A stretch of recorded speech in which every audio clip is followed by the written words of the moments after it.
Really very sorry, कल internet का थोड़ा इशू हो गया था जिसकी वजह से हम कल के सेमिनार को हमने कंडक्ट नहीं किया था। हमने स्टार्ट किया था कल का सेमिनार, बट अनफॉर्चुनेटली हमें उसको आधे पे 20-25 मिनट या आई थिंक आधे घंटे वो उसके बाद हमें रोकना पड़ा था, क्योंकि इंटरनेट का बहुत मेजर इशू था। उस वजह से मैंने ट्रैवल किया रात को, और फिर आज मैं अभी अपने प्रॉपर ऑफिस स्टूडियो से आपका सेशन ले रहा हूँ। अभी कंटिन्यू आपका 24th को एग्जाम है, तो आज का सेशन होगा, एक सेशन आपका आज मैं लूंगा। कल आपका 2 सेशन होगा, बिकॉज कल हम लोग मॉर्निंग से ही स्टार्ट करेंगे। फिर आपका परसों सेशन होगा, और आई थिंक 19, 20, 21 और 22 को आपका कंप्लीट सिलेबस खत्म हो जाएगा, इसमें जितने भी प्रोग्राम्स हैं उसके साथ, राइट। तो जो भी स्टूडेंट्स नए हैं वो कल वाली रिकॉर्डिंग देख लेना, उसमें भी मैंने कुछ चीजें बताई हैं, तो वो आप देख लेना। वापस वो चीजें मैं रिपीट नहीं करने वाला हूँ। कल के सेशन में मैंने एग्जाम के बारे में इंट्रोडक्शन दिया था, कोर्सेज के बारे में इंट्रोडक्शन दिया था। वो वीडियो जो है आई थिंक रिकॉर्डेड होगी, वो आप जाके इसी क्लासरूम पे देख सकते हैं। अभी का सेशन भी मैं रिकॉर्ड कर रहा हूँ, तो आप इस सेशन को भी बाद में भी रिकॉर्डिंग्स के लिए देख सकते हैं। कल हमने स्टार्ट किया था अपना फर्स्ट यूनिट माइक्रो प्रोसेसर का। हमने लास्ट टाइम सिलेबस को भी डिस्कस किया था, तो वो भी मैं वापस से आज डिस्कस नहीं करने वाला हूँ। डायरेक्टली हम लोग स्टार्ट करेंगे अपना फर्स्ट यूनिट, जो कि है 8086 16 bit micro processor, right. 8086 16 bit micro processor के बारे में कल हमने फीचर्स ऑफ माइक्रो प्रोसेसर देखा था, बट उसको वापस से रिपीट करेंगे, क्योंकि कल वॉइस में बहुत ब्रेक आ रही थी, बहुत प्रॉब्लम्स आ रही थी, राइट। हमने डिस्कस किया था माइक्रो प्रोसेसर के बारे में। माइक्रो प्रोसेसर सिंपली एक इलेक्ट्रॉनिक डिवाइस होता है। कल भी हमने इसके बारे में बात करी थी, और आप सभी ने इसके बारे में पहले भी पढ़ा होगा अपने कॉलेजेस में, या फिर मेरे यूट्यूब वीडियोस में देखा होगा कि जो हमारा माइक्रो प्रोसेसर होता है वो एक सिंपल सा इलेक्ट्रॉनिक डिवाइस होता है, राइट। इसके बारे में आपको ज्यादा कॉम्प्लिकेशंस नहीं रखने। माइक्रो प्रोसेसर का मतलब सिंपल एक इलेक्ट्रॉनिक डिवाइस, जिसका काम होता है आपकी प्रोसेसिंग को करना। हम किसी भी टाइप के ऑपरेशन को परफॉर्म करते हैं अपने कंप्यूटर के अंदर, या किसी भी टाइप के सिस्टम में। फॉर एग्जाम्पल, आप वॉशिंग मशीन ऑपरेट करते हैं, टीवी ऑपरेट करते हैं, एसी ऑपरेट करते हैं, या फिर आप कोई computer, laptop, mobile phone operate करते हैं। इन सब में हमारे पास प्रोसेसर्स होते हैं। जैसे आपने अभी लेटेस्ट प्रोसेसर के बारे में सुना होगा, i3 processor, i5 processor, i7 processor, i9 processors. ये सारे क्या है? ये सारे प्रोसेसर, राइजन की भी अलग प्रोसेसर्स आते हैं। इवन अगर आप फोन की बात करें, तो फोन में जो हमारे प्रोसेसर्स लगे होते हैं, चाहे वो iOS में हो, ब्लैकबेरी में हो, या एंड्रॉयड में हो, इन सारे प्रोसेसर का काम क्या होता है? आपके ऑपरेशन को परफॉर्म करना। अब हम कैसे ऑपरेशन परफॉर्म करते हैं अपने सिस्टम के साथ? फॉर एग्जांपल, अगर if I want to add two numbers, ठीक है, सपोज करो मेरे को 2 नंबर ऐड करने हैं, ठीक है, तो मैंने यहाँ पे सिंपली लिखा 10 प्लस 20। आपको लगा कि ये 10 प्लस 20 जो है ये कंप्लीट सॉफ्टवेयर का काम है, बट नहीं। ये जो 10 प्लस 20 इज इक्वल टू यहाँ पे 30 रिजल्ट आई है, ये एक्चुअल सॉफ्टवेयर का काम नहीं है। ये सॉफ्टवेयर बस हमें एज अ इंटरफेस प्रोवाइड किया गया ताकि हम अपने यूजर फ्रेंडली एनवायरनमेंट में काम कर सके। बट एक्चुअली ये जो एडिशन हुई है, ये एडिशन हुई है अर्थमेटिक लॉजिक यूनिट के द्वारा, एएलयू के द्वारा। एएलयू के बारे में आपने बचपन में पढ़ा होगा, जब आप सीपीयू कंप्यूटर सिस्टम को पढ़ रहे होंगे, तो आपको एएलयू पढ़ाया गया होगा, अर्थमेटिक लॉजिक यूनिट। इसका काम होता है अर्थमेटिक ऑपरेशंस को परफॉर्म करना। ऐसे बहुत सारे ऑपरेशंस और भी होते हैं, ऐसे बहुत सारे ऑपरेशंस होते हैं जिसका काम होता है अलग अलग टास्क को परफॉर्म करना। For example, if you want to run a loop, 1 से 10 तक अगर आपको प्रिंट करना है, या 1 से 30 तक प्रिंट करना है, तो उसके लिए भी प्रोसेसर ही लगेगा, उसके लिए भी आपको रजिस्टर्स लगेंगे। अगर आप किसी भी प्रोग्राम को रन कराते हैं, उसके लिए भी आपको उस डेटा को सबसे पहले स्टोर करना पड़ता है, देन उस डेटा को फेच करना पड़ता है। इन सारे ऑपरेशंस के लिए आपको जरूरत होती है एक प्रोसेसर की। तभी आप सब आज बहुत कंसर्न होते हैं कि मेरे को i5 प्रोसेसर चाहिए, i7 चाहिए, i9 चाहिए, क्योंकि जितने एडवांस प्रोसेसर आप लोगे उतनी उसकी कैपेबिलिटीज बढ़ती हैं। जैसे आज के टाइम पे मैक्सिमम जो लैपटॉप्स होंगे वो 64 बिट के हैं। 64 बिट का मतलब क्या? कि 64 बिट का जो डेटा है वो एक बार में प्रोसेस कर सकता है। उसकी जो हार्डवेयर होती है, उसके पास कैपेबिलिटी है 64 बिट तक के डेटा को प्रोसेस करने की, राइट। सो बेसिकली इसी तरीके से हमारा 8086 16 बिट माइक्रो प्रोसेसर होता है।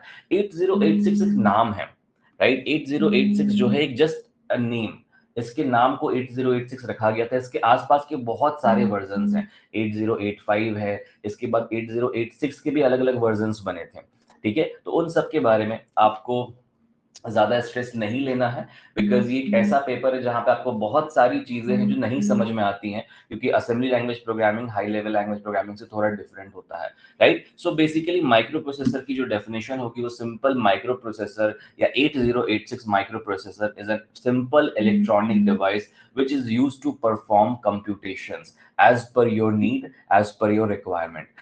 अब 8086 के कुछ फीचर्स भी होते हैं, यहाँ पे आपकी बुक में 9 फीचर्स दिए गए हैं। ये पीडीएफ मैं आपके साथ शेयर करूंगा तो आपको एग्जाम में प्रिपेयर करने में आसानी होगी। मैं आपको जो जो पॉइंट्स बताऊंगा आप एग्जाम में वही सेम भी लिखोगे तो आपको एकदम अच्छे मार्क्स मिल जाएंगे, कोई प्रॉब्लम नहीं होगी।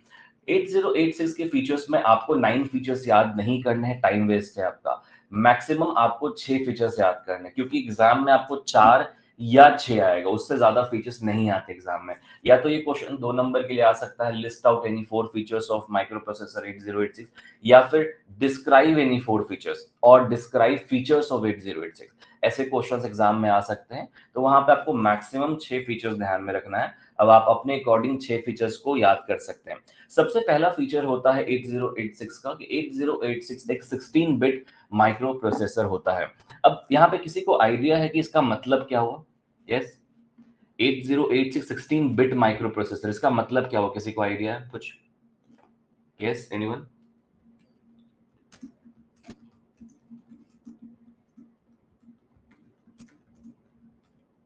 आप सबने पहले भी पढ़ा होगा या आप इसके बारे में पहले भी जानते होंगे, बिकॉज आप सबने ऑलमोस्ट लैपटॉप कंप्यूटर यूज किया होगा अभी तक में, तो आपको पता होगा कि 16 बिट, 32 बिट या फिर 64 बिट का मतलब क्या होता है। ठीक है, सो बिट का मतलब सिंपली होता है डेटा। बिट एक साइज को रिप्रेजेंट करता है। कई बार हम कंफ्यूज होते हैं कि बिट क्या होता है एग्जैक्टली। बिट एक साइज को रिप्रेजेंट करता है। जैसे अगर आप डेटा बस और एड्रेस बस को भी देखते हैं, तो डेटा बस और एड्रेस बस क्या है? एक साइज की रिप्रेजेंटेशन है कि हम इतने एड्रेसेस को जनरेट कर पाएंगे, या इतने लोकेशंस को जनरेट कर पाएंगे, या इतने सारे लोकेशंस को कैरी कर पाएंगे। और डेटा बस का मतलब क्या होता है कि हम इतने डेटा को कैरी कर पाएंगे। सो 8086 जो है एक 16 बिट माइक्रो प्रोसेसर होता है। The term 16 bit means that it's arithmetic logic unit, internal registers, and most of its instructions are designed to work with 16 bit binary words. मतलब इसके मैक्सिमम जो इंस्ट्रक्शन सेट्स हैं वो 16 बिट के साथ compatible होते हैं। अब यहाँ पे एक और वर्ड आया है, रजिस्टर्स। यस, यहाँ पे एक और वर्ड आया रजिस्टर्स। रजिस्टर्स का मतलब किसी को पता है? देखो, चैट बॉक्स में अगर आप मेरे सवालों के जवाब देंगे instead of sending irrelevant messages, तो ये ज्यादा बेहतर सेशंस हो सकता है, क्योंकि इस सेशन का मेरा जो प्रोपोजिशन वही है कि आपका एमआईसी का एग्जाम अच्छा चला जाए। तो जो भी आपने अभी तक पढ़ा आप मुझसे शेयर कर सकते हैं, हम लोग इंटरेक्ट कर सकते हैं चैट के द्वारा। सो रजिस्टर्स का मतलब किसी को पता है? क्योंकि यहाँ पे ये वर्ड बार बार आपके सामने आएगा, रजिस्टर्स, फ्लैग रजिस्टर, यहाँ पे पूरा एक रजिस्टर ऑर्गेनाइजेशन होता है। सो बेसिकली रजिस्टर्स क्या होते हैं? रजिस्टर एक ऐसी डिवाइस होती, डिवाइस आप बोलो या कंपोनेंट आप बोल सकते हैं, जो आपके डेटा को होल्ड करता है। कल मैंने सबसे पहले एक चीज बताई थी कि कभी भी हम जब प्रोग्रामिंग करते हैं एज अ सॉफ्टवेयर इंजीनियर, हमें ऐसा लगता है हर बारी कि सॉफ्टवेयर ही सब कुछ होता है, बट प्राइमरी हार्डवेयर होता है। क्योंकि आप कोई भी प्रोग्राम अगर रन करा रहे, किसी भी टाइप का प्रोग्राम अगर आप रन करा रहे, सबसे पहले you need to store that data, और उस डेटा को स्टोर करने के लिए हमारे पास रजिस्टर्स होते हैं। अब अलग अलग टाइप के रजिस्टर होते हैं अलग अलग टाइप के डेटा को स्टोर करने के लिए। सो 16 बिट में, और जो 8086 उसमें 16 बिट रजिस्टर्स हमारे पास होते हैं, जो 16 बिट बाइनरी वर्ड से अलग अलग टाइप के डेटा के साथ कॉम्पेटेबल काम करने के लिए कॉम्पेटेबल बनाए गए हैं, राइट। ये होता है आपका सबसे पहला फीचर, राइट। इसके बाद होता है the 8086 has a 16 bit data bus, right. And the next point है the 8086 has a 20 bit address bus, right. अब 16 बिट और 20 बिट को आप यहाँ पे भूल जाओ। सबसे पहले आप ये समझो कि ये जो एड्रेस बस है उसका मतलब क्या है और डेटा बस का मतलब क्या है। सो सिंपली एड्रेस बस का मतलब क्या होता है? जब भी हम किसी भी इलेक्ट्रिकल कंपोनेंट पे या किसी भी इलेक्ट्रॉनिक कंपोनेंट पे काम करते हैं, वहां पे हमें मेमोरी लोकेशंस को स्पेसिफाई करना होता है। जैसे मैं कंप्यूटर पे अपने हूँ, ठीक है, मैं कोई भी प्रोग्राम अगर कर रहा हूँ, फॉर एग्जांपल मैंने एक जावा का प्रोग्राम लिखा, ठीक है, सपोज करो, और इस जावा के प्रोग्राम में मुझे कोई भी डेटा अगर यूज करना, किसी भी टाइप का डेटा यूज करना, फॉर एग्जांपल मुझे एरे बनाना या किसी भी टाइप का डेटा बनाना, फॉर एग्जांपल यही प्रोग्राम जो आपके सामने दिख रही है एक थ्रेड की प्रोग्राम है, ठीक है। अगर मैंने यहाँ पे जो भी डेटा यूज किया, ये लूप मैंने रन करा है या मैंने थ्रेड को रन करा है, ये जो भी डेटा मैंने यूज किया है, इन सारे डेटा के लिए मुझे पहले मेमोरी लोकेशंस क्रिएट करनी पड़ी थी, राइट। और वो मेमोरी लोकेशन आप क्रिएट नहीं करते हैं, वो काम है ऑपरेटिंग सिस्टम का आपके लिए बेसिकली, ठीक है। सो बेसिकली जब भी हम किसी भी टाइप के डेटा को इंसर्ट करते हैं किसी भी प्रोग्राम में, सबसे पहले उसके लिए हमें मेमोरी लोकेशंस को क्रिएट करना पड़ता है। और एड्रेस बस जो होता है वो यही स्पेसिफाई करता है कि कौन से मेमोरी लोकेशन में आप रीड करने वाले हैं, कौन से मेमोरी लोकेशन में आप राइट करने वाले हैं। So it simply carries the address of the memory location to the CPU, right. Simple होता है कि ये आपके मेमोरी लोकेशंस को कैरी करने का काम करता है। अब जब हम बात करते हैं 20 बिट की, राइट, कि एक जो है हमारा जो 8086 है वो 20 बिट एड्रेस बस है। उसका एग्जैक्टली मतलब क्या होता है कि ये 2 to 20 अलग अलग मेमोरी लोकेशंस को डायरेक्टली एक्सेस कर सकता है। ओनली 20 एड्रेस को लोकेशन को नहीं, 2 to 20 एड्रेस लोकेशंस को, मेमोरी लोकेशंस को ये डायरेक्टली आपके एक्सेस कर सकता है। इसका मतलब ये होता है, सो 8086 के पास 20 बिट एड्रेस बस होता है, मतलब इसके पास ये कैपेबिलिटी होती है कि ये 2 to 20 अलग अलग मेमोरी लोकेशन, आई थिंक इसको अगर आप कैलकुलेट करेंगे तो ones, tens, hundred, thousand, 10,000, lakh, 10 lakh, लगभग 10 लाख मेमोरी लोकेशंस को ये डायरेक्टली आपके एक्सेस कर सकता है, राइट। इसके बाद आता है 8086 हैज अ 16 बिट डेटा बस। अब डेटा बस का मतलब क्या है? डेटा बस का मतलब भी बहुत सिंपल होता है। डेटा बस का काम होता है आपके एक्चुअल डेटा को कैरी करना और ट्रांसफर करना between micro processors, between memory, between अलग अलग इनपुट और आउटपुट डिवाइसेस। जैसे फॉर एग्जांपल हम कोई काम कर रहे हैं, ठीक है, मुझे कीबोर्ड से डेटा को इनपुट देना है, राइट। सो जो भी डेटा मैं कीबोर्ड से इनपुट आपके देने वाला हूं, वो डेटा को ट्रैवल करने का काम या उस डेटा को ट्रांसफर करने का काम ये होता है हमारे डेटा बस का काम। सो 16 बिट का डेटा हम ट्रैवल करा सकते हैं अलग अलग पोर्ट्स में, अलग अलग मेमोरी में, अलग अलग माइक्रो प्रोसेसर्स में, और 20 बिट एड्रेस बस हम जनरेट कर सकते हैं। ओके, कुछ मैसेजेस आ रहे हैं कमेंट में कि वॉइस क्लियर नहीं, प्लीज कंफर्म मेरी वॉइस क्लियर, बिकॉज मैं अभी, मेरी तरफ से कोई इशू नहीं है, I am very much sure, क्योंकि मैं प्रॉपर इंटरनेट कनेक्शन के साथ हूं अपने स्टूडियो में, राइट। सो अब मैं एक चीज आपको बताता हूँ कि जिनको भी वॉइस की प्रॉब्लम आ रही है, प्लीज आप लोग अपना इंटरनेट कनेक्शन एक बार चेक कर लें, क्योंकि मैंने ऑफिशियल इंटरनेट कनेक्शन किया हुआ है, प्रॉपर फाइबर है, तो कोई प्रॉब्लम नहीं है, ठीक है। आप अपना एक बार इंटरनेट कनेक्शन चेक कर ले, राइट। सो ये 3 फीचर्स आपको क्लियर है? यस एवरीवन प्लीज कंफर्म, ये 3 फीचर्स क्लियर हुए। बहुत इंपॉर्टेंट फीचर्स हैं ये, और बहुत सिंपल फीचर्स हैं। क्या है? बेसिक फीचर्स है कि 8086 आपको 16 बिट डेटाबेस प्रोवाइड करता है। डेटाबेस का मतलब क्या होता है यार? सिंपल, कि हम 16 बिट के डेटा को कैरी कर सकते हैं। अब कई बार हमें ये चीज समझ में आती है कैरी करने का मतलब क्या होता है, तो मैंने आपको सिंपल लैंग्वेज में समझाया कि अगर मैं यहाँ पे कोई प्रोग्राम लिख रहा हूँ, ठीक है, सपोज करो थ्रेड का प्रोग्राम है, इस थ्रेड के प्रोग्राम को रन कराना, या मैं कीबोर्ड से कोई इनपुट दे रहा हूँ, फॉर एग्जांपल मैंने स्कैनर क्लास यूज किया और मैंने एक सिंपल इनपुट दिया। सो जैसे जैसे फॉर एग्जांपल मैं एक प्रोग्राम यहाँ पे आपको एकदम सिंपल सा प्रोग्राम करता हूँ, ठीक है, MIC डेमो के नाम का एक क्लास बनाता हूँ। जरूरी नहीं अगर आप MIC पढ़ रहे हैं तो आपको MIC के ही थ्रू समझ में आए, बहुत सारी चीजें इंटरकनेक्टेड होती हैं अलग अलग प्रोग्राम्स के साथ। सपोज करो मेरे पास एक सिंपल सा मैं प्रोग्राम लिख रहा हूँ जावा का, आप सबने ये प्रोग्राम किया ही होगा अपने एग्जाम के लिए, या फिर जो लोग कोर्स में होंगे उन्होंने तो पक्का ही किया होगा। सपोज करो integer a is equals to scanner dot, मैंने नेक्स्ट प्रिंट लिया, ठीक है, और इसको मैंने सिंपली प्रिंट कर दिया, ए को मैंने प्रिंट कर दिया, ठीक है। अब इस प्रोग्राम को अगर मैं रन कराता हूं तो मुझे यूजर से इनपुट देना है, मतलब मुझे कीबोर्ड से यहां से इनपुट देना, मैंने दिया यहां से इनपुट 50, ठीक है, ये मैंने कीबोर्ड से इनपुट दिया 50। बट अगर मैंने यहाँ पे प्रिंट स्टेटमेंट यूज किया तो ये डायरेक्टली प्रिंट नहीं होगा, ये पहले मेरे मेमोरी में स्टोर होगा। मेरा मेमोरी क्या है? इंटीजर ए नाम का मैंने लोकेशन क्रिएट किया। अब ये रैंडम मेमोरी एड्रेस होगा, मुझे भी नहीं पता क्या एड्रेस है, वो रैंडम जनरेट होता है एड्रेस, ठीक है। सो अगर मैं यहाँ पे कोई भी इनपुट दे रहा हूँ, मैंने एंटर मारा, 50 प्रिंट हुआ, बट ये 50 प्रिंट करने के लिए पहले इसने मेमोरी में इस 50 को डाला, फिर वहां से फेच किया। अब ये ट्रांसफर कैसे हो रहा है बताओ? कैसे ट्रांसफर हो रहा है? यही तो काम है डेटा बस का, और डेटा बस का काम और भी होता है, तो मैंने आपको एक इसके इंपॉर्टेंट पार्ट बताया है। और भी काम होता है डेटा बस का, अलग अलग पोर्ट्स के द्वारा मेमोरी आप लेते हैं। जब आप नेक्स्ट सेमेस्टर आएंगे एडवांस जावा पढ़ेंगे, और अगर आप अच्छे से पढ़ेंगे तो 4th यूनिट में नेटवर्किंग पढ़ना है आपको। वहां पे मैं आपको पढ़ाऊंगा पोर्ट्स के बारे में कि आप एक प्रोग्राम से दूसरे प्रोग्राम में कैसे मैसेज भेजते हैं, वो भी डेटा बस का ही एग्जाम्पल होता है। सो ये 3 फीचर्स बहुत इंपॉर्टेंट है, हम लोग 6 ही फीचर्स याद करेंगे, उससे ज्यादा नहीं करेंगे।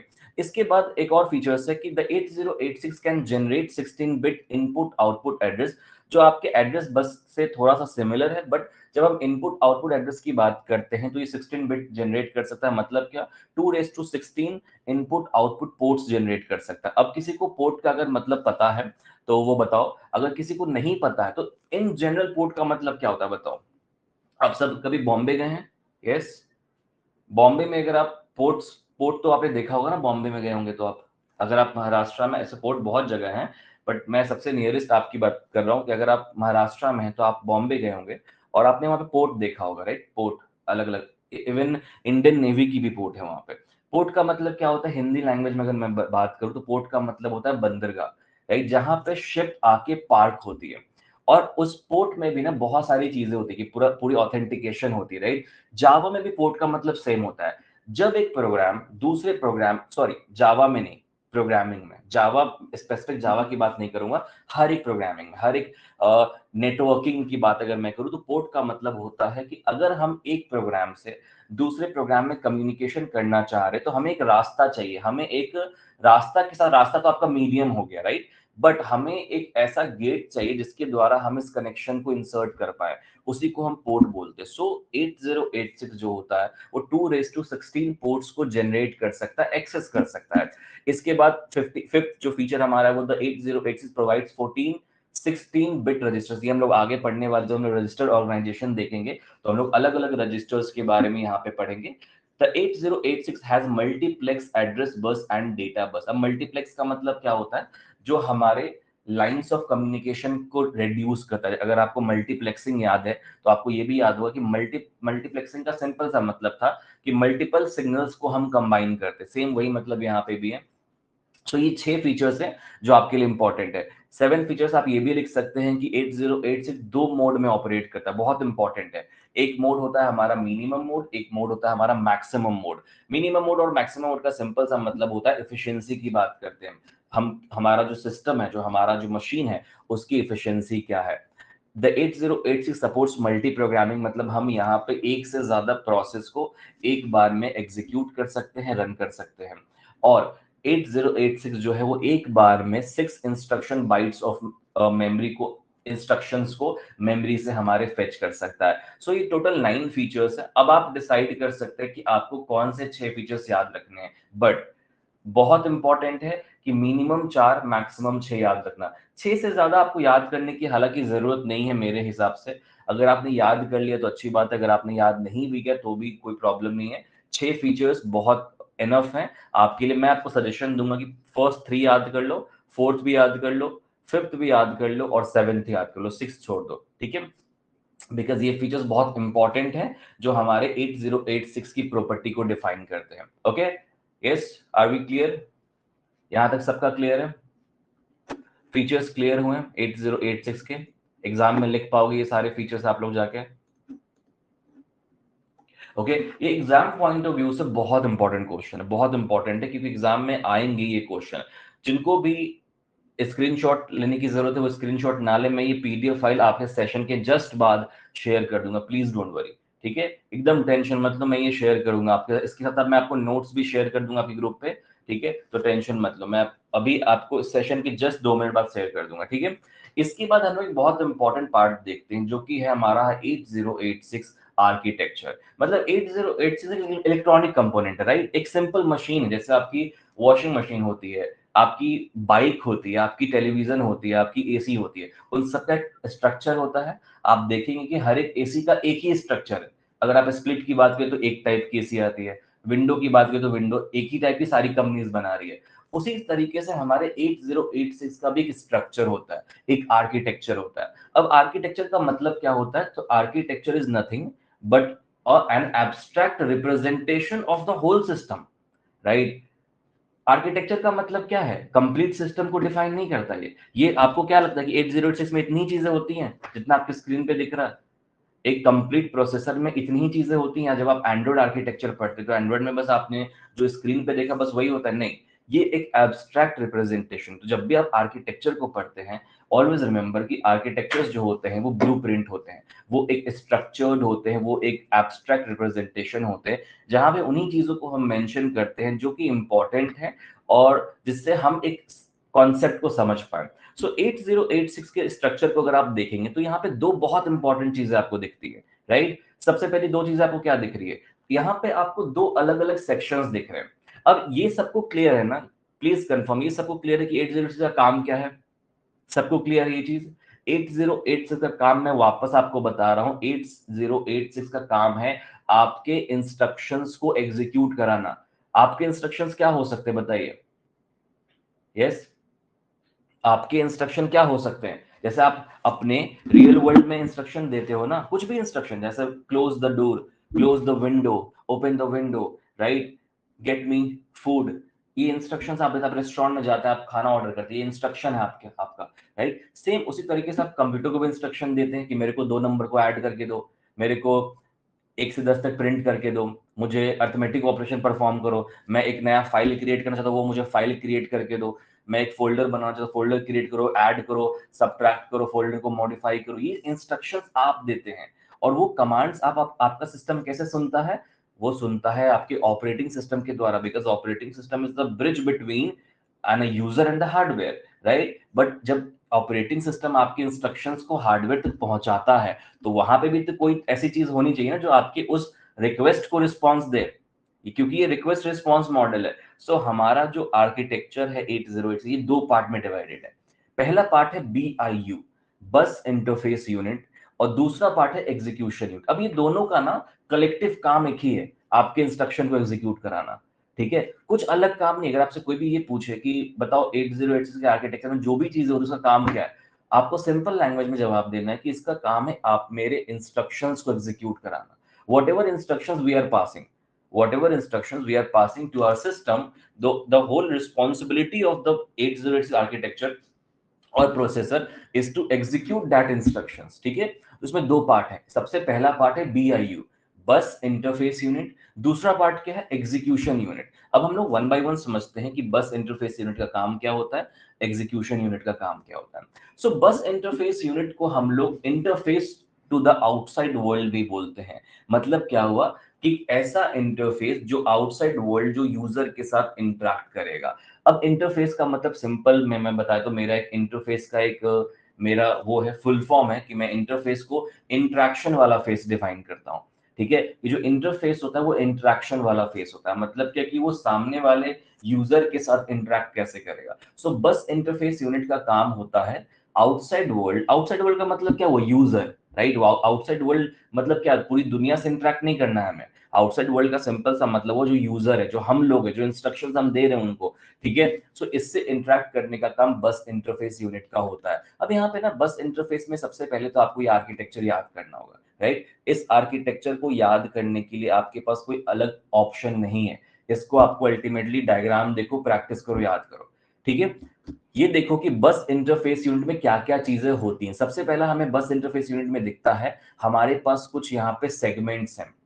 सेगमेंट है, एक्स्ट्रा सेगमेंट है, कोड सेगमेंट है, स्टैक सेगमेंट है, डेटा सेगमेंट है, इंस्ट्रक्शन पॉइंटर है।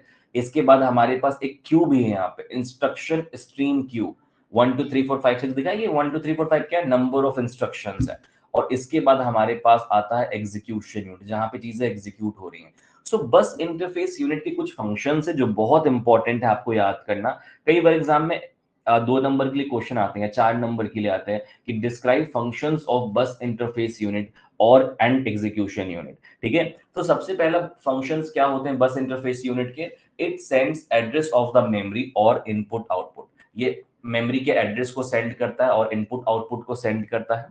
इट फेचेस इंस्ट्रक्शन फ्रॉम मेमोरी, सबसे इंपॉर्टेंट है कि ये जितने भी इंस्ट्रक्शंस हमने मेमोरी में दिए हुए हैं उसको फेच करने का काम करते हैं। जैसे मैंने जस्ट एग्जांपल बताया था आपको कि if I want to run this thread, ये मेरा थ्रेड है, ठीक है। If I want to run this thread, तो मैंने इसको मेमोरी में डाल दिया, क्योंकि जाहिर सी बात जब मैं प्रोग्राम रन कराता हूं तो आई डोंट नो आप में से कितने लोगों को पता है, ये बात पता है या नहीं, बट जो मेरे बैच के स्टूडेंट होंगे उनको मैंने सबसे फर्स्ट क्लास में बताया था कि what is the difference between program and process. Yes, anyone remember, बताया था कि what is the difference between program and process. ठीक है, जब भी हम किसी भी प्रोग्राम को लिखते हैं तो वो प्रोग्राम कभी भी रन नहीं होता, कभी भी एग्जीक्यूट नहीं होता। सबसे पहले हम उसको दो रिसोर्सेज को देते हैं। कौन से दो रिसोर्सेज होते हैं वो बताओ कोई? Yes anyone? वो कौन से दो रिसोर्सेज होते हैं जो एक प्रोग्राम को चाहिए होते हैं? Time, Pratiksha, very good, time and space. किसी भी प्रोग्राम को हम टाइम एंड स्पेस देंगे, और जैसे ही हम टाइम और स्पेस देंगे ना, वो बन जाता है आपका प्रोसेस। तभी जाके अगर आप टास्क मैनेजर में देखोगे तो आपको कहीं भी प्रोग्राम नहीं लिखा रहता। आप देखो टास्क मैनेजर मैंने ओपन करा, देखो यहाँ पे हर जगह प्रोसेस है, दिख रहा है आपको ऊपर process. Google Chrome is a process, idea is a process, task manager itself is a process. मतलब क्या हुआ कि सिंपल किसी भी प्रोग्राम को कन्वर्ट करता है ये प्रोसेस में। अब प्रोसेस कब बनता है? जब उसके पास स्पेस भी आ जाए और टाइम भी आ जाए। तो टाइम को हटा दे, टाइम की बात नहीं करेंगे, स्पेस की बात करेंगे। स्पेस का मतलब हुआ कि हम इस प्रोग्राम को सबसे पहले मेमोरी में स्टोर करते हैं, मतलब इसके लिए हम मेमोरी एलोकेशन करते हैं, राइट? जिसके जो आपका कंस्ट्रक्टर का काम है और डिस्ट्रक्टर का काम है, ठीक है? तो उस मेमोरी से आपके इंस्ट्रक्शंस को फेच करने का काम किसका बताओ? यस, आपने मेमोरी में इंस्ट्रक्शंस डाल दिए, उससे फेच करने का काम किसका है बताओ? यस, BIU, बस इंटरफेस यूनिट। ठीक है, BIU का काम है, हमारे बस इंटरफेस यूनिट का काम है कि ये आपके मेमोरी से इंस्ट्रक्शन को फेच करेगा और आगे एग्जीक्यूशन यूनिट को पास करेगा। हालांकि एग्जीक्यूशन यूनिट के बारे में आगे बात करेंगे। इसके बाद और भी फंक्शंस हैं इसके। It reads data from memory, data memory से डेटा को रीड करता है, डेटा को राइट करता है मेमोरी में। इट सपोर्ट्स इंस्ट्रक्शन क्यूइंग, मतलब क्या? इंस्ट्रक्शन को क्यू में डालता है। फॉर एग्जांपल, अगर आप मल्टी प्रोग्रामिंग एनवायरनमेंट में, हालांकि आपको ये चीज अभी समझ में नहीं आएगी, नेक्स्ट सेमेस्टर समझ में आएगी जब मैं आपको ऑपरेटिंग सिस्टम पढ़ाऊंगा तो, बट एक एनवायरनमेंट होती है multi programming and multi processing की। अब अभी तक आपको लग रहा हो कि सर मल्टी प्रोग्रामिंग का मतलब होता है multiple programs execute simultaneously, but ये करेक्ट नहीं है। मल्टी प्रोग्रामिंग का मतलब होता है multiple programs resides in the memory simultaneously. दोनों में फर्क है। तभी मैंने बोला कि अभी समझ में नहीं आएगा ये, सो उस पर हम लोग नहीं जाएंगे अभी। ये दोनों अलग अलग बातें मैंने बोली हैं। अब मल्टी प्रोग्रामिंग में सब सिंपल सा क्यू होता है, क्यू में हम मल्टीपल प्रोग्राम्स को रख सकते हैं। ये भी फंक्शन होता है हमारे बस इंटरफेस यूनिट का। सो ये 4 से 5 ऐसे फंक्शन है जो बहुत इंपॉर्टेंट है और आपको ये याद रखने हैं। अब इसके बाद हमारा जो नेक्स्ट पार्ट होता है हमारे 8086 आर्किटेक्चर का, वो होता है हमारा एग्जीक्यूशन यूनिट। एग्जीक्यूशन यूनिट में अगर आप ध्यान से देखोगे तो आपको 3 चीजें मेजर दिखती है, एक्चुअली 4 चीजें हैं। एक है कंट्रोल सिस्टम हमारा, जो सारी चीजों को कंट्रोल कर रहा है, इंस्ट्रक्शंस हमारे एग्जीक्यूशन यूनिट में भेज रहा है। दूसरा है रजिस्टर ऑर्गेनाइजेशन, बहुत इंपॉर्टेंट है। यहाँ पे देखो एक टेबल बना गया है, AX, BX, CX, DX। जिन्होंने पहली बार MIC पढ़ा है उनको ये पता नहीं होगा, but AX, BX, CX, DX क्या है? ये अलग अलग टाइप के हमारे पास रजिस्टर्स होते हैं, राइट? रजिस्टर का काम है आपके डेटा को स्टोर करना, तो ये एग्जीक्यूशन यूनिट में होते हैं। एग्जीक्यूशन यूनिट में बहुत इंपॉर्टेंट चीज होती है ALU, अर्थमेटिक लॉजिक यूनिट, और इसके बाद ऑपरेंड्स एंड फ्लैग।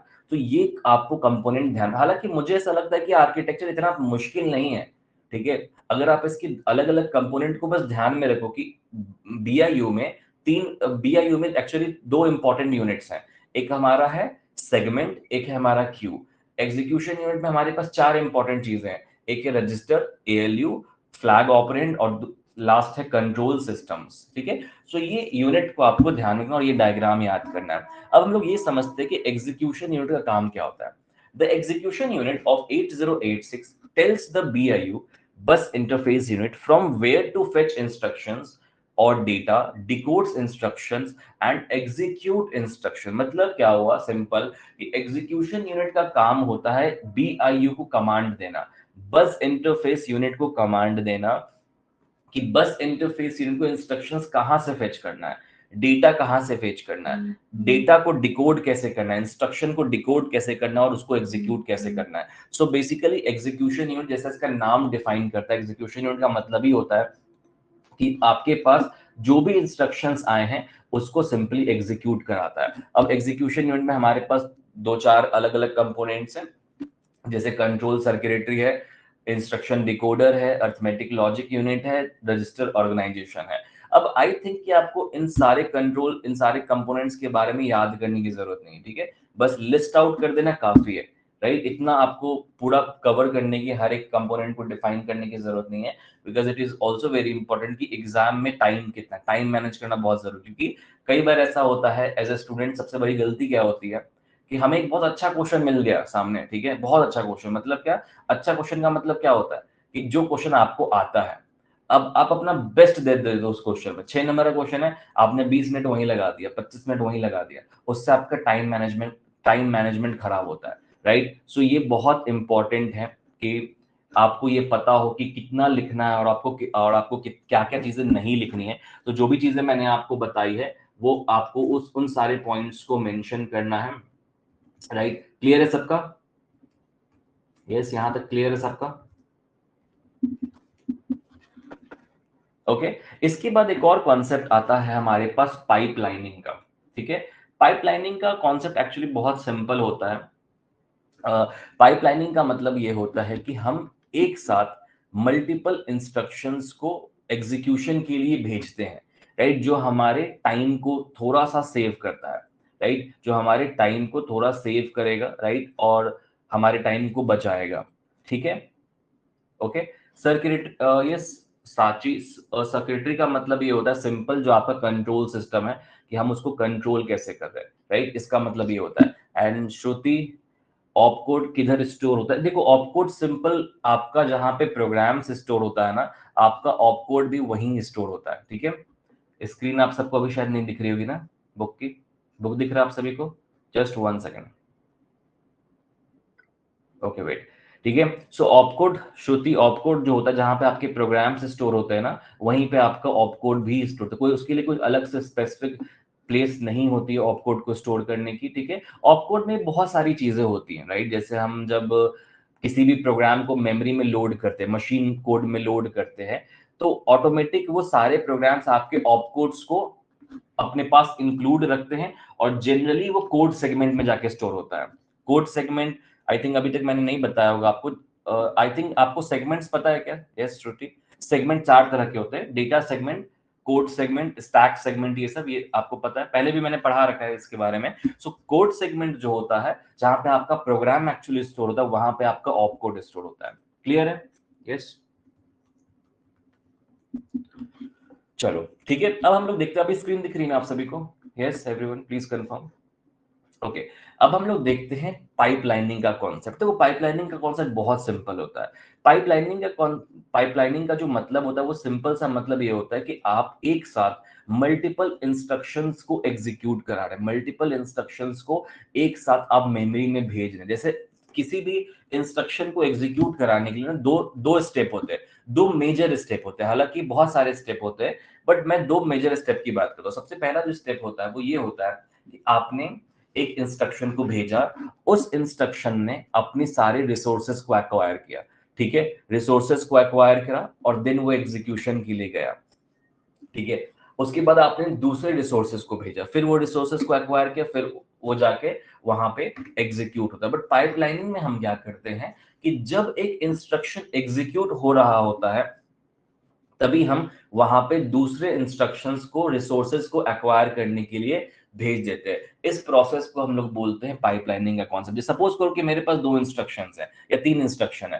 पहले मैं एक इंस्ट्रक्शन को फेच करूंगा, उसको एग्जीक्यूशन के लिए भेजूंगा। जब वो एग्जीक्यूट हो जाएगा, फिर मैं दूसरे को फेच करूंगा, फिर उसको एग्जीक्यूशन के लिए भेजूंगा। फिर जब वो एग्जीक्यूट हो जाएगा, फिर मैं तीसरे को भेजूंगा, फेच करूंगा, फिर तीसरे को एग्जीक्यूशन के लिए भेजूंगा। ये प्रोसेस बहुत कॉम्प्लिकेटेड है। तो हमने क्या किया पाइपलाइनिंग के कॉन्सेप्ट में कि हमने पहले इंस्ट्रक्शन को फेच किया, उसको एग्जीक्यूशन के लिए भेजा, और जब वो एग्जीक्यूट हो रहा है तभी हम दूसरे इंस्ट्रक्शन को फेच कर लेते हैं। इसी कॉन्सेप्ट को हम लोग बोलते हैं पाइपलाइनिंग का कॉन्सेप्ट, ठीक है? Fetching of feature of fetching the next instruction while the current instruction is executing is pipelining। Simple सा डेफिनेशन आपको ध्यान में रखना है कि पाइपलाइनिंग क्या होता है। यहाँ पे आपके सामने एक डायग्राम है, ये डायग्राम बहुत इंपॉर्टेंट है। कई बार ये क्वेश्चन 4 नंबर के लिए पूछा गया है आपके सामने, तो आपको ये जो डायग्राम है वहां पे बनाना पड़ेगा और 2-3 पॉइंट्स इसके लिखने पड़ेंगे।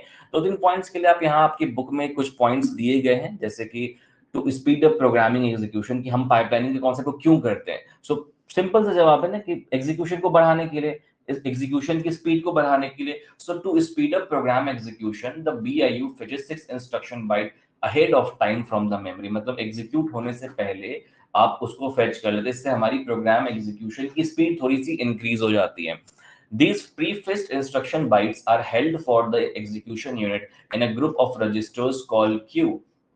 अब इसके बाद क्या होता है, यहाँ पे जितने भी इंस्ट्रक्शन बाइट्स हमने फेच किए हैं उन सबको हम क्यू के अंदर रखते हैं। सो ये आपको पाइपलाइनिंग में 2 या 3 पॉइंट्स मैक्सिमम लिखने हैं, और ये बहुत इंपॉर्टेंट है कि आप इस डायग्राम को, जो आपकी बुक में डायग्राम दिया गया है, इसको याद करें। जिनके पास ये बुक नहीं है मैं भेज दूंगा, प्लीज डोंट वरी, बट इसको याद कर लेना, बहुत इंपॉर्टेंट कॉन्सेप्ट है।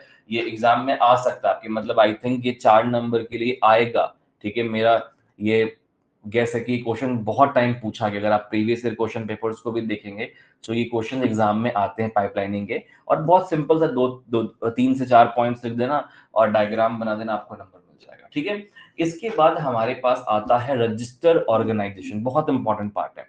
जब हम बात कर रहे थे माइक्रो प्रोसेसर के बारे में, जब हम बात कर रहे थे प्रोग्राम एग्जीक्यूशन के बारे में, तो हम उस टाइम पे रजिस्टर को नहीं भूल सकते। रजिस्टर सिंपली एक ऐसी इलेक्ट्रॉनिक कंपोनेंट होती है जो आपके डेटा को स्टोर करते हैं। अब यहाँ पे दो चीजें हैं, बहुत सारे लोग जो है रजिस्टर्स को रजिस्टर से कंपेयर करते हैं, राइट।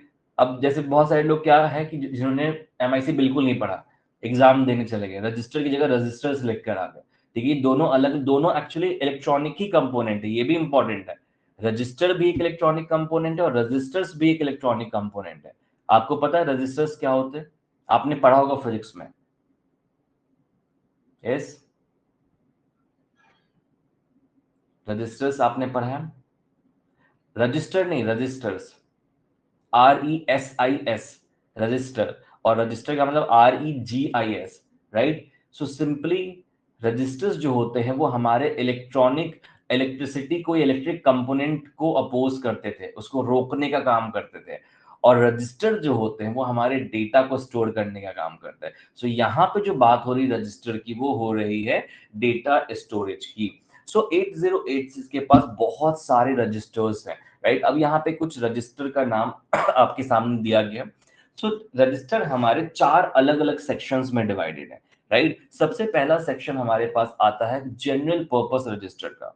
जनरल पर्पस रजिस्टर, जहां पे हमारे पास 4 अलग अलग रजिस्टर्स है, AX है, BX है, CX है एंड DX है। अब इन सबका काम क्या होता है मैं वन बाय वन बताऊंगा। दूसरा है segment registers, CS, DS, ES, SS। इसके बाद फ्लैग रजिस्टर्स है, यहाँ पे बस F दिया गया, बट एक्चुअल फ्लैग रजिस्टर्स बहुत सारे होते हैं। और एक है पॉइंटर एंड इंडेक्स रजिस्टर। इन सारे रजिस्टर का ना अपना अपना अलग अलग काम है, मतलब इन सबको अलग अलग पर्पस के लिए बनाया गया है। जो एक कोर प्रोपोजिशन है रजिस्टर का, वो यही है कि डेटा स्टोर करेगा, ठीक है। बट डेटा भी तो अलग अलग टाइप के होते हैं ना, कई बार हमें कोई लूप चलाना है, कई बार हमें 2 वर्ड को ऐड करना है, कई बार हमें उसमें भी लोअर लिमिट और हायर लिमिट को ऐड करना है। सो हमारे पास डेटा की अलग अलग प्रॉपर्टी होती है, उसके अकॉर्डिंग हमने रजिस्टर्स बनाए हैं। सो जनरल पर्पस रजिस्टर क्या होता है, सबसे पहले जो AX है, BX है, CX है और DX है। अब इसी में आपको 2 चीजें और दिख रही है कि AX को हम 2 पार्ट में डिवाइड किया, AH और AL, BX, BH, BL, CX को हमने CH और CL में डिफाइन किया, और DX को हमने DH और DL में डिवाइड किया। सो ये AHAL क्या है, BHBL क्या है, CHCL क्या है, DHDL क्या है। H for higher limit, L for lower limit, right. क्या होता है, H जो हमारा होता है वो हायर लिमिट होता है, और L जो होता है हमारा वो लोअर लिमिट होता है। सो जनरल पर्पस रजिस्टर का काम क्या होता है, the 8086 has 4 16-bit general purpose registers labeled AX, BX, CX and DX, right. यहाँ पे हमारे पास 16-bit रजिस्टर्स जो होते हैं वो अलग अलग होते हैं 8086 में, जहां पे हमारे पास 4 डिफरेंट रजिस्टर्स होते हैं, AX होता है, BX होता है, CX होता है, DX होता है। अब इन सब का काम क्या है सबसे पहले समझते हैं। The register AX is used as 16-bit accumulator, whereas register AL जो कि लोअर बाइट है AX का, is used as 8-bit accumulator। मतलब क्या हुआ कि जो AX होता है वो 16-bit डेटा को एक्यूमुलेट कर सकता है, और AL जो होता है, जो उसका लोअर लिमिट है, वो 8-bit ऑफ डेटा को एक्यूमुलेट कर सकता है। BX का काम क्या है, is also used as offset storage for generating physical address। अब यहाँ पे आपको आई डोंट नो पता है या नहीं पता कि हर एक मेमोरी ब्लॉक जब हम सेगमेंटेशन करते हैं तो एक फिजिकल एड्रेस होती है। अगर आप कभी भी डेटा को ट्रांसफर कर रहे हैं तो वहां पे बहुत सारे अलग अलग टाइप के एड्रेसेस जनरेट होते हैं। सो रजिस्टर BX जो होता है वो ऑफसेट एड्रेस को जनरेट करने के लिए हेल्प करता है एड्रेसिंग मोड में। अब ये एड्रेसिंग मोड्स क्या है, इंस्ट्रक्शन सेट्स क्या है, हम लोग आगे देखेंगे। The register CX is used as a default counter in case of a string and looping instructions. अगर आपको कोई string operation perform करना है, कोई looping instructions perform करना है, तो हम वहां पे CX register को use करते हैं। अब देखो यहाँ पे आपको ज्यादा दिमाग बिल्कुल भी नहीं लगाना है, सिंपली याद कर लो AX का काम क्या है, BX का काम क्या है, CX का काम क्या है, ठीक है। बहुत आसान हो जाएगा आपके लिए, आपको इतना वो कॉम्प्लिकेट करने की जरूरत नहीं है, ठीक है। बिकॉज ये सारी चीजें जो है ना ये सब आउटडेटेड है। मैं आपको पहले आप अभी आपके में से किसी भी के पास सिस्टम में ये प्रोसेसर है क्या, बताओ। 8086 प्रोसेसर कब आया था, किसी को आइडिया है? 8086 की हिस्ट्री आपने पढ़ी? चलो हिस्ट्री नहीं पढ़ी, बस ईयर वगैरह याद है कि कब आया था 8086? 86 आर्किटेक्चर किसी को पता है? 86 आर्किटेक्चर कब बनाया गया था, कब इंट्रोड्यूस किया गया था 86 आर्किटेक्चर? 1970s में, राइट। आई थिंक 75 के बाद, एग्जैक्ट ईयर जो है आई थिंक 74 75 के आसपास था, ठीक है। बट 1970s में था, इतना मैं कंफर्म हूँ। और ऑफिशियली रिलीज किया गया था आई थिंक 1978 में, ठीक है। आज के टाइम पे आप i9 प्रोसेसर्स यूज कर रहे हैं, उससे भी एडवांस आप गेमिंग प्रोसेसर यूज करते हैं, और उससे भी एडवांस हम रियल टाइम प्रोसेसर यूज करते हैं जो आपके पास अवेलेबल भी नहीं होगा, राइट। सो बेसिकली ये सारी चीज आउटडेटेड है। सो आई स्ट्रांगली सजेस्ट कि बहुत ज्यादा डीप में इसमें नहीं जाना है। जो आपको दिख रहा है वो याद कर लो कि हाँ AX का काम ये, BX का काम ये, DX का काम, CX का काम ये, बस ओके, ठीक है। सो DX का काम क्या है? The DX registers is concatenated, मतलब कॉन्कैट करते हैं हम इसको AX के साथ to form 32 bit registers for some multiplication and division operation. जहां पे हमें मल्टीप्लिकेशन और डिवीजन ऑपरेशन में 32 बिट ऑफ मेमोरी की जरूरत होती है, वहां पे हम लोग DX रजिस्टर्स को AX के साथ कंबाइन करते हैं, कॉन्कैट करते हैं, सो दैट कि हमें 32 बिट ऑपरेशंस मिल पाए, राइट। सो ये 4 जनरल पर्पस रजिस्टर हैं जो कि बहुत बहुत इंपॉर्टेंट है। क्लियर है सबका? यस। मैं फिर से बोल रहा हूं, आपको बस एक एक लाइन याद करना है, एक एक लाइन सबका। AX क्या है, BX का काम क्या है, CX का काम क्या है, DX का काम क्या है, ठीक है। ज्यादा कुछ याद करने की जरूरत नहीं है, ज्यादा कॉम्प्लिकेट करने की भी जरूरत नहीं है, ठीक है। क्लियर है सबका यहां तक? Yes everyone, general purpose register clear है?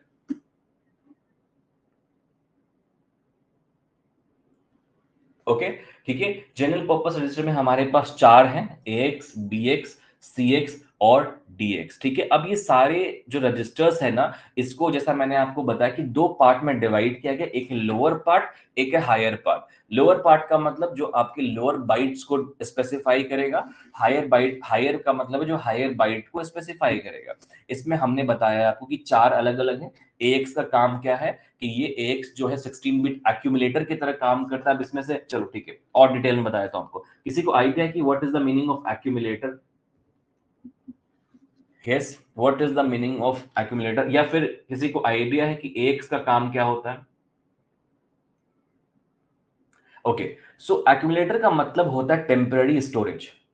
ओके, आप सबने कॉलेज में ये सारी चीजें नहीं पढ़ी हैं कि, या पूछा ही नहीं किसी टीचर से, राइट। तो मेरे को अच्छा लगता है जब आप क्वेश्चन पूछते हैं, ठीक है, और डिटेल में जाने का मौका मिलता है हमें। तो चलो मैं आपको इसमें बता देता हूँ वर्ड एग्जैक्टली।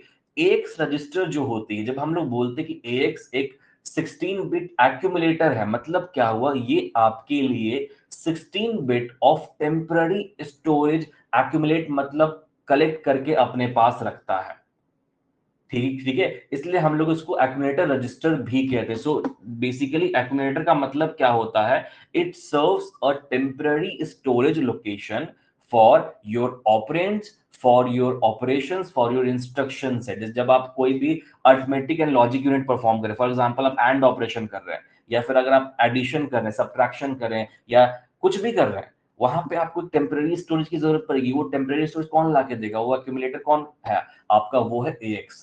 क्लियर है अब एक सबका? Yes, please confirm. क्लियर है? एक समझ में? एक का काम क्या होता है?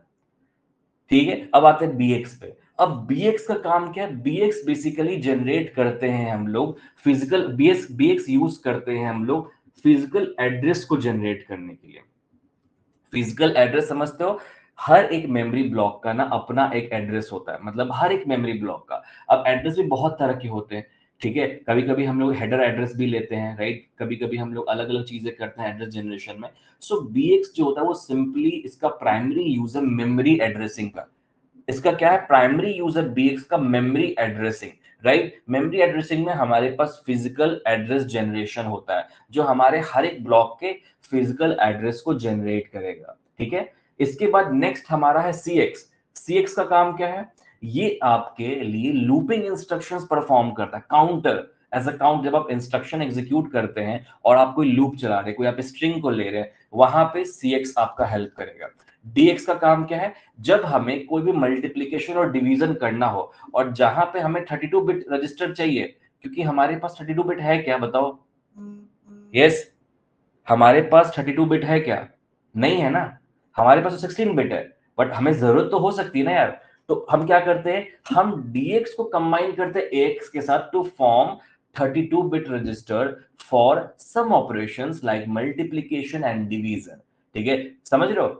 अगर आपको मल्टीप्लिकेशन डिवीजन करना है and you need 32 bit register, what you will do? You simply concat ax with dx और simply concat dx with ax। आप dx को ax के साथ कंबाइन करते हैं सो दैट कि you will get a 32 bit registers.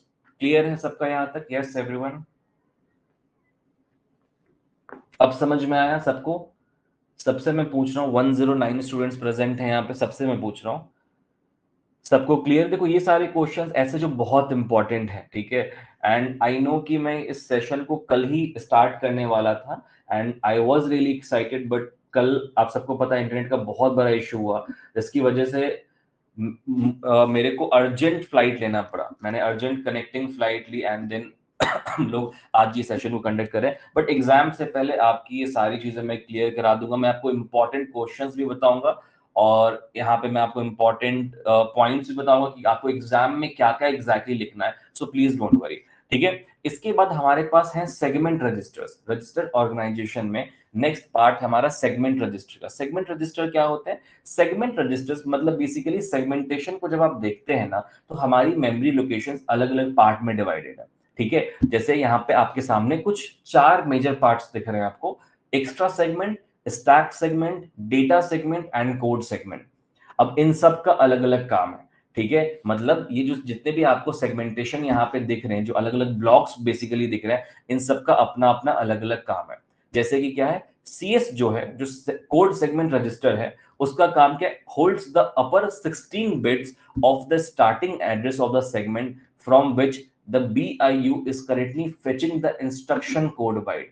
इसका काम क्या होता है? ये अपर बिट को होल्ड करके रखता है जहां से BIU इंस्ट्रक्शन को फेच कर रहा है, ठीक है? हो सकता है कि थोड़ा ये आपके लिए आपके ऊपर से चला जाए, क्योंकि आप अभी तक आपने बेसिकली एड्रेस जनरेशन के बारे में या इंस्ट्रक्शन क्यूइंग के बारे में ज्यादा नहीं पढ़ा है। तो उसके लिए मैं आपको यही सजेशन देता हूं कि अगर आपको वो चीज समझ में नहीं आएगी तो सिंपली आप यहाँ पे याद कर लेना, वो बेस्ट है।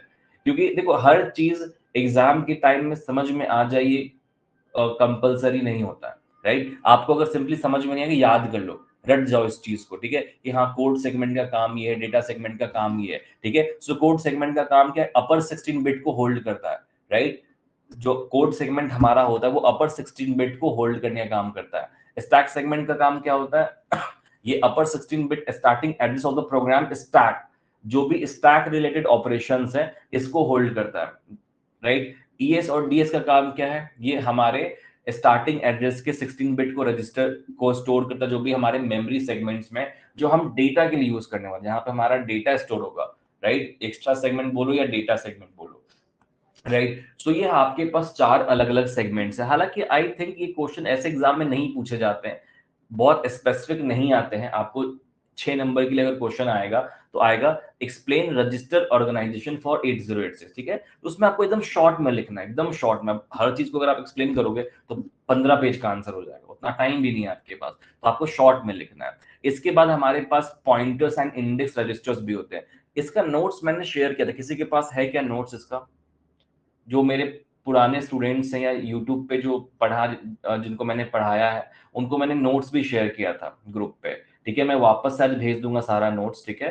तो वो नोट्स मैंने शेयर किया था, तो उस नोट्स में मैंने इसका अच्छा आंसर भी दिया आपको, मतलब सिंपल लैंग्वेज में आंसर भेजा हुआ है, तो वो भी आप कर सकते हैं, ठीक है? इसके बाद हमारे पास पॉइंटर रजिस्टर्स होते हैं। पॉइंटर रजिस्टर का काम क्या होता है?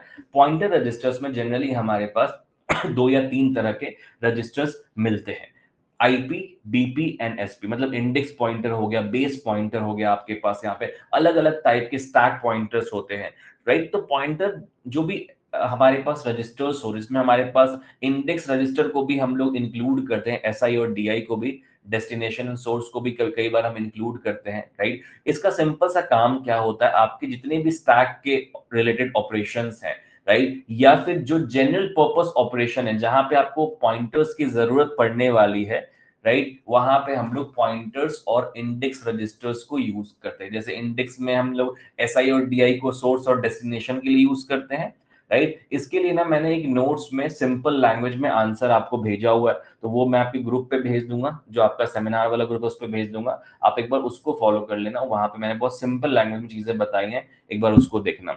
अब आते हैं हम लोग फ्लैग रजिस्टर। फ्लैग रजिस्टर बहुत इंपॉर्टेंट है। फ्लैग रजिस्टर्स में, फ्लैग रजिस्टर के भी अलग अलग कैटेगरीज डिफाइंड है, मतलब फ्लैग रजिस्टर में हमारे पास बहुत सारे अलग अलग फ्लैग्स हैं, बहुत सारे अलग अलग फ्लैग है, जिसमें से हमारे पास लगभग 9 फ्लैग हैं जो एक्टिव होते हैं। अब इन सबका अपना अपना अलग अलग काम होता है, ठीक है? जैसे carry flag, parity flag, auxiliary flag, zero flag, sign flag, single step trap, interrupt enable, string direction, overflow, इन सब का अपना अपना काम है फ्लैग्स का, राइट? जनरली फ्लैग जो होते हैं ना, वो एक ऑपरेशन को पास ऑन करने के लिए होते हैं। जैसे आपने रियल वर्ल्ड में भी फ्लैग का मतलब समझा, फ्लैग आपने कहाँ पे देखा है बताओ? जहां पे हम डेटा को, ऐसा कोई प्रोग्राम पता है जहां पे हमने फ्लैग का यूज किया था? यस।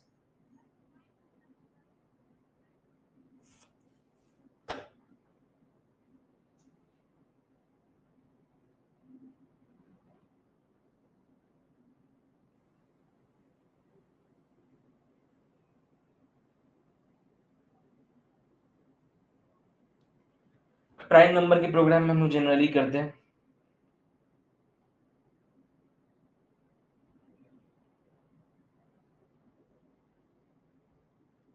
ठीक है? सो जनरली फ्लैग जो होता है वो डेटा को पास ऑन करने के लिए किसी भी एक स्पेसिफिक टाइप के इंस्ट्रक्शंस में हम लोग यूज करते हैं। अब यहाँ पे हमारे पास अलग अलग टाइप के फ्लैग है। जैसे सबसे पहला है कैरी फ्लैग। कैरी फ्लैग हम कहाँ यूज करते हैं? In case of addition this flag is set if there is a carry out of the MSB. मतलब अगर हम कोई भी एडिशन कर रहे हैं, वहां पे हमें कैरी की जरूरत होती है या सब्ट्रैक्शन में बोरो की जरूरत होती है, तो हम कैरी फ्लैग या बोरो फ्लैग यूज करते हैं। पैरिटी फ्लैग क्या होता है? जब हम किसी भी वर्ड ऑपरेशन को, वर्ड का मतलब एज अ लेटर्स वाला वर्ड मत समझना, यहाँ पे डेटा को दो तरह से हम देखते हैं, बाइट एंड वर्ड में, ठीक है? तो जब हम लोग वर्ड ऑपरेशन परफॉर्म कर रहे हैं, इवन का या ऑड का, वहां पे हम लोग पैरिटी फ्लैग को यूज कर रहे हैं, ठीक है? देन ऑक्सिलरी फ्लैग हमारे पास है। ऑक्सिलरी फ्लैग का मतलब पता है? एमएसबी का फुल फॉर्म क्या होता है? आपने वो पढ़ा था, आप लोगों ने डिजिटल टेक्निक पढ़ा आपने? यस। एमएसबी, उसमें कंफर्म आपने वर्ड देखा होगा MSB. Yes, most significant bit. जब हम प्रोसेसर की बात करते हैं, जनरली जब हम लोग बाइनरी ऑपरेशन की बात करते हैं या बाइनरी डिजिट्स की बात करते हैं, तो वहां पे मोस्ट सिग्निफिकेंट बिट आता है, राइट? उसी को हम लोग एमएसबी बोलते हैं। हालांकि वो आपका भी कंसर्न नहीं है, जस्ट एक वर्ड आया है, इसको समझ लो। आपने डिजिटल टेक्निक में पढ़ाई होगा आपने, तो इतना अभी यहाँ पे पढ़ने की वापस जरूरत नहीं है, ठीक है? राइट? सो यहाँ पे हमारे पास पैरिटी फ्लैग है। पैरिटी फ्लैग आपके वर्ड ऑपरेशंस में यूज होता है। देन ऑक्सिलरी फ्लैग है जो आपकी ओवरफ्लो में यूज होगा। जीरो फ्लैग है जब हम कोई भी एएलयू ऑपरेशन, मतलब arithmetic logic unit operations perform करते हैं, वहां पे अगर हमारे पास कोई नॉन जीरो ऑपरेशंस हो रहा है, तो वहां पे ये फ्लैग हम सेट करते हैं। साइन फ्लैग जब हम लोग एमएसबी ऑपरेशन या किसी भी अरिथमेटिक ऑपरेशन को परफॉर्म कर रहे हैं और हमें बिट को रिप्रेजेंट, साइंड बिट लेना है। साइंड बिट का मतलब हो गया नेगेटिव या पॉजिटिव। पॉजिटिव में तो हम कोई साइन नहीं लगाते, बट अगर नेगेटिव ले रहे हैं तो हम साइन फ्लैग का यूज करते हैं। सो यहाँ पे कुछ ऐसे फ्लैग्स जिसके बारे में आपको 2-3 लाइन बस पता होनी चाहिए। आई स्ट्रांगली सजेस्ट कि आपको सब कुछ याद नहीं करना, वो आपका कंप्लीट टाइम वेस्ट है, ठीक है? सो इन सारे फ्लैग्स के बारे में ना एक एक लाइन या दो दो लाइन बस याद कर लो। मैं जो नोट्स भेजूंगा उससे भी याद कर सकते हैं और बुक से भी याद कर सकते हैं। इससे ज्यादा आपको फ्लैग में कुछ पढ़ने की जरूरत नहीं है। ओके, देखो इसमें ना बहुत इंपॉर्टेंट होता है, जब भी मैं कोई भी सेमिनार लेता हूँ ये बहुत इंपॉर्टेंट है कि आपको क्या क्या याद करना है, ठीक है, या फिर आपको यहाँ पे क्या क्या चीजें एग्जाम में लिखनी है और एग्जाम में आएंगी। आप हर एक चीज को अगर प्रिपेयर करोगे ना तो आपका सिलेबस भी पूरा कंप्लीट कभी नहीं होगा और आप हर एक चीज को एवरेज प्रिपेयर कर पाएंगे, ठीक है। तो इट्स बेटर कि आप कम चीजें प्रिपेयर करें बट बेस्ट प्रिपेयर करें, क्योंकि एग्जाम में आपके पास ऑप्शंस हमेशा से होते हैं क्वेश्चंस को स्किप करने के। सो आपको उसके बारे में टेंशन लेने की जरूरत नहीं होती है। अब हमारे पास आता है 8086 का मेमोरी सेगमेंटेशन, कि हम 808 मेमोरी सेगमेंटेशन का मतलब हुआ कि हम मेमोरी को डिवाइड कैसे कर रहे हैं। एक बहुत इंपॉर्टेंट टॉपिक है मेमोरी सेगमेंटेशन। उसके बाद है पिन डायग्राम। पिन डायग्राम हालांकि एग्जाम में चांसेस है कि आ जाए, ये पूरा डायग्राम थोड़ा कॉम्प्लिकेटेड है आई नो, बट इस डायग्राम को भी हम लोग प्रिपेयर करेंगे और समझेंगे कैसे हम लोग लिखते हैं इन चीजों के बारे में। एंड फिजिकल एड्रेस जनरेशन को भी देखेंगे एंड सेगमेंटेशन को भी देखेंगे। बट आज के सेशन के लिए हम लोग इतनी चीजों को कवर करेंगे बिकॉज मेरे ऑलरेडी दूसरे जो सेशंस हैं वो स्केड्यूल्ड थे। और बट कल जो हम लोग सेशंस लेंगे वो दो सेशन होगा, एक मॉर्निंग में और एक आफ्टरनून में, ठीक है। सो हम लोग मॉर्निंग सेशन भी रखेंगे, आफ्टरनून भी रखेंगे। तो हम लोग का जो कल का टारगेट होगा ये होगा कि हम लोग फर्स्ट चैप्टर को कंप्लीट करें। सेकेंड यूनिट थोड़ा सिंपल है आपका, जहां पे आपको ज्यादा कुछ पढ़ना नहीं है। आर्ट ऑफ असेंबली लैंग्वेज क्या होता है, फ्लो चार्ट एल्गोरिथम के बारे में पढ़ना है, कुछ टूल्स के बारे में पढ़ना है कि टूल्स वगैरह क्या होते हैं, और असेंबलर डायरेक्टिव्स के बारे में पढ़ना है, ठीक है। सो कल हम लोग ट्राई करेंगे कि पहला सेशन में हम लोग फर्स्ट चैप्टर को फिनिश करके सेकेंड यूनिट पे चले जाए, खत्म करें, और दिन आफ्टरनून में हम लोग थर्ड यूनिट को स्टार्ट करें, ठीक है। राइट, सो उन सारी चीजों को हम लोग कवर करेंगे अपने कल के सेशन में। आज हमारा जो भी सेशन हुआ इसकी रिकॉर्डिंग आपको ऐप पे ही दिखेंगी। आपके बहुत सारे ऐसे स्टूडेंट्स हो सकते हैं, फ्रेंड्स हो सकते हैं जो आज के सेशन में ज्वाइन नहीं है, आप उनको क्लासरूम की लिंक, ऐप की लिंक भेज सकते हैं, बिकॉज कल भी हम लोग इन चीजों को बहुत ही अच्छी तरीके से कवर करने वाले हैं। हालांकि ये जो पहले का स्केड्यूल था ये पहले होना चाहिए था, बट आई एम सॉरी, उसके लिए मैंने आपको ऑलरेडी बोला कि कल इंटरनेट का इशू था, बट कोई प्रॉब्लम नहीं है, मैं इसको आप एग्जाम से पहले सारी चीजों को क्लियर करवा दूंगा। बस आज की चीजें आपको समझ में आई हैं? यस, आज हमने जो भी पढ़ा वो क्लियर हुआ आप सभी का? यस एवरीवन, क्लियर हुआ आप सबको, समझ में आया जो भी आज हमने पढ़ा? ठीक है, बहुत इंपॉर्टेंट कॉन्सेप्ट्स आज हमने पढ़े जो एग्जाम के लिए बहुत इंपॉर्टेंट है और एग्जाम में आते हैं, ठीक है। सो आपको इस लाइव सेशन की रिकॉर्डिंग आपके इसी क्लासरूम, इसी ऐप पे रिकॉर्डिंग सेक्शन में मिल जाएंगी, बट अभी नहीं मिलेंगी। 10 से 15 मिनट अपलोड, ऑटो अपलोड होगा, वो मैं नहीं करता, वो टीचमेंट जो ऐप है वो खुद से करता है। तो 10 15 20 मिनट में आप चेक कर लेना, आपको वहां पे अपलोडेड मिल जाएंगे। आपके व्हाट्सएप ग्रुप पे मैं आपको नोट्स, क्वेश्चन बैंक जो भी होगा वो भेज दूंगा थोड़ी देर में, और ये पीडीएफ फाइल भी भेज दूंगा, ठीक है। ओके, चलो, तो आज के सेशन के लिए इतना ही। आई होप आपको मेरी चीजें समझ में आई होंगी। इस क्लासरूम में अगर आप जाएंगे यहाँ पे रिकॉर्डेड सेशन में, तो देखो यहाँ पे रिकॉर्डिंग्स आपको दिख रहे हैं। रिकॉर्डिंग्स में हम जाएंगे तो रिकॉर्डिंग्स में आपको आज की सेशन की रिकॉर्डिंग ऑटोमेटिक अपलोड हो जाएंगी, ठीक है। टीचमेंट का कुछ इशू भी रहता है, जैसे आप देखो यहाँ पे ये बस ऑडियो अपलोडेड है, शायद ये 21 सेकंड का है, जो कि कल हमारा जो सेशन हुआ था उसमें कुछ प्रॉब्लम्स हुई थी, उसकी वजह से ये चीजें हुई थी। बट कल हमने एक 26 मिनट का भी सेशन लिया था, मतलब स्टार्ट किया था हमने अपने सेमिनार को, जहां पे हमने चीजों के बारे में, अलग अलग चीजों के बारे में बात की थी। बट इसमें भी बस आपको ऑडियो दिख रहा है बिकॉज ये टीचमेंट का इशू है। तो इसलिए मैं आप सभी को रिक्वेस्ट करता हूं कि आप सभी लोग जब भी कोई भी क्लासरूम को ज्वाइन करें तो लाइव क्लासरूम को ज्वाइन करने का ट्राई करो प्लीज, बिकॉज इसमें मैं भी कुछ नहीं कर सकता, बिकॉज ये टीचमेंट का एक ग्लिच है जो अभी चल रहा है, इसके बारे में मैंने बहुत सारे कंप्लेंट्स ऑलरेडी किए हुए हैं, ठीक है। सो आप सब प्लीज ट्राई करें कि आप सब लाइव सेशन को ज्वाइन करें, ठीक है।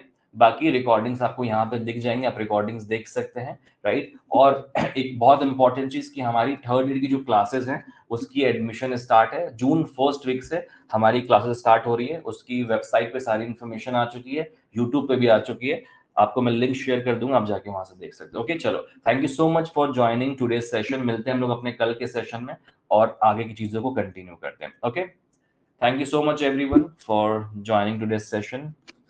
ओके, कल की टाइमिंग जो भी होगी मैं सब आपके ग्रुप पे शेयर कर दूंगा, ठीक है। चलो, bye bye, have a good day, bye bye everyone, take care.